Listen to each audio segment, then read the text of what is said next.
Welcome back to the Watch List. I'm Nicole Pedalides. We welcome in David Stryzewski's with us, CEO of Sound Planning Group, to talk about the current investment market, inflation, everything, a little bit of everything. How have you been feeling? I'm pretty optimistic, I think, about where we're headed, but I think maybe in the short term, there's some things that we might be a little bit cautiously optimistic about. Obviously, really nice getting some clarity on what's going on in China, some clarity on tariffs, and so that's been obviously the big concern. Tarifflation, what's going to happen here? But ultimately, inflation rate is looking pretty good. It is looking pretty good, right? I mean, we didn't see inflation really rearing its head today. Nope. The spike from tariffs didn't come, at least not now. In fact, President Trump has been on board saying he thought that, and Andrew Brunner was with us too, an economist. I mean, he was basically saying he agreed that he didn't think there would be a spike in inflation. In fact, that it may bring inflation down and may slow the economy down a little bit too. So that they should cut rates. I mean, Scott Bessen's on that too. Yeah. He's out saying the same thing. What do you think about the Fed next week? Well, we have to cut rates. Now, why? Whether the Fed's going to do it or not, prior to a major issue or something, showing up maybe in banking or bonds or whatever. But no, I think that we are going to get cuts, but it's going to take a second. It's going to be a surprise sort of a thing. I think the Fed's waiting. Jerome Powell is definitely way more dovish than hawkish. He has proven that through this whole cycle. I'm personally pretty critical of him because I think that he's gotten it wrong. And I think that when there's few people that can make such significant moves, we should, be able to say, hey, you called that one right or not exactly right. But we're at a time where he's going to have to reduce it because why? $9.2 trillion that's coming due in corporate debt between this July and next July. That's the biggest slump of it we've ever had. Yeah, that's true. I mean, in our own national debt, and you want to have a lower rate environment. That's true.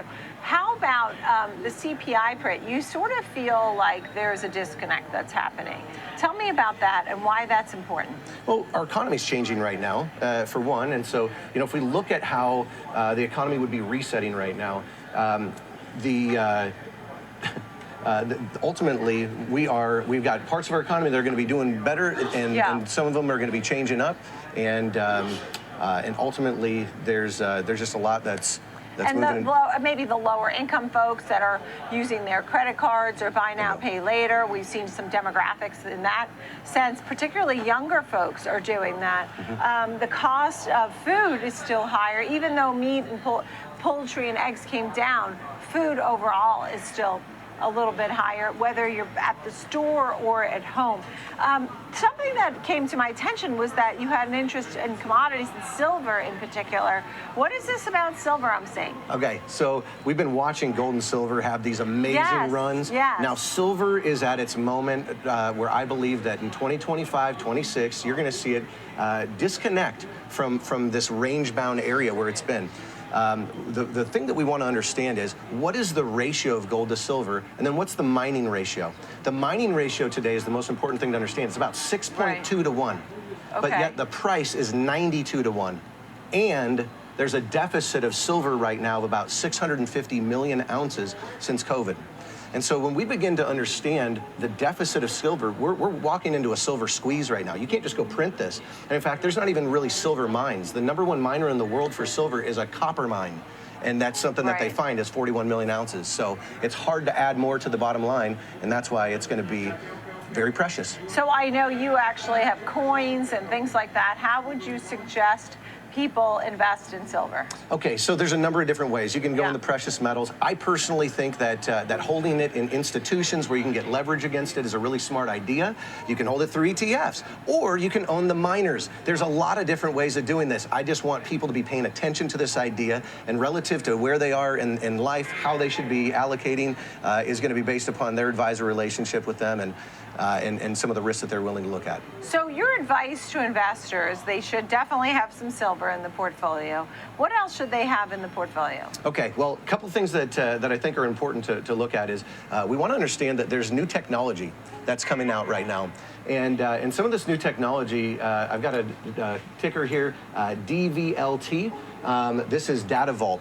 These guys right now have technology where they are using audio sounds that you cannot even hear by frequency, and they're able to push something to your phone. This is not just a company that's going to be innovating in this industry. This is a company right now that is going to be reshaping our economy because of the applications in real world life. And there's full disclosure, I'm an investor in this company from the basis of this organization. And I will tell you that the technology that's coming together and the team that's putting things together right now is pretty exciting. Well, you've been investing in a lot of startups and IPOs and things like that. Are you worried about a recession, or you just think it's a good time to be investing?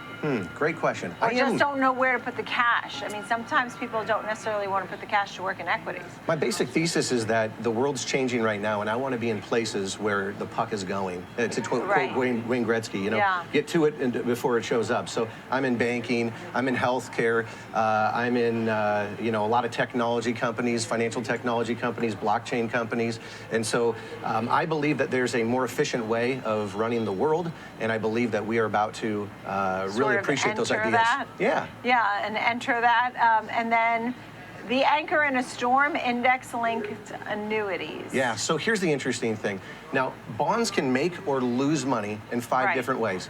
Right now, all 5 of those ways actually have a warning sign going on. And so I want people to pay attention to that, because bonds are not a guarantee.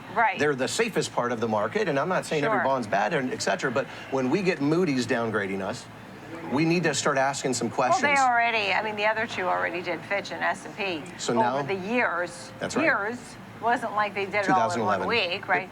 Yeah, exactly, 2011, I think the other one was what? Last year, July. Oh, okay. So at this point, why are these annuities maybe something to protect your portfolio? So I wanted to just focus on the fact that most of my clients are baby boomers. And so if there's 10,000 people every day turning 65, and there's a lot of risk potentially in the market, things can go weird. You need to have some anchors in place that can work. This is a hedging strategy that gives people the ability to have none of the downside, but reasonable rates of return on the upside when the market does cooperate, like linked to the S&P 500. So think whatever the 10-year Treasury is doing, you can add a couple of points to it, like 2%, 3% to that, and that should be what it will do over time. That's a reasonable rate of return, gives you the ability to dollar cost average back in to market cycles. I'm glad you mentioned the baby boomers, because I've been reading more and more about generational wealth and the transfer of wealth. Currently, you'll be able to do some of that without too much of a penalty, right? Tell me a little bit about that advice for folks who maybe have some wealth and want to get down to the kids. I mean, you already paid taxes on the money you made. You don't want your kids to have to pay taxes again. That's right. Or maybe you do. Maybe you do. I don't know. A couple of objectives. Number one, you got to get your own personal income plan straight. There's 101 different withdrawal strategies for people to be coordinating their assets in a more tax-efficient manner. So I don't care what you have. I care about how much you get to keep at the end of the day under 1040. And so 1040 is where we start. You're talking about estate passing to the next generation. Well, then that's an estate planning conversation that ultimately needs to be evaluated. Do you need a will? Do you need a trust?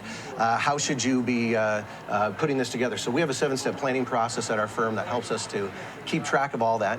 And, I mean, there's got to be just the number one thing to do to get that money down to the next generation. Is there anything?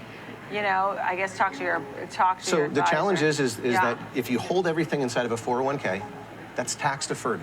So you got to pay tax on that, and your heirs are going to also have to distribute that over 10 years. So what the opportunity is right now with Tax Cuts and Jobs Act 2.0 is that you need to be doing Roth conversions. We've got the remainder of this year and 4 additional years to be doing major Roth conversions right now while the Tax Cuts and Jobs Act is here.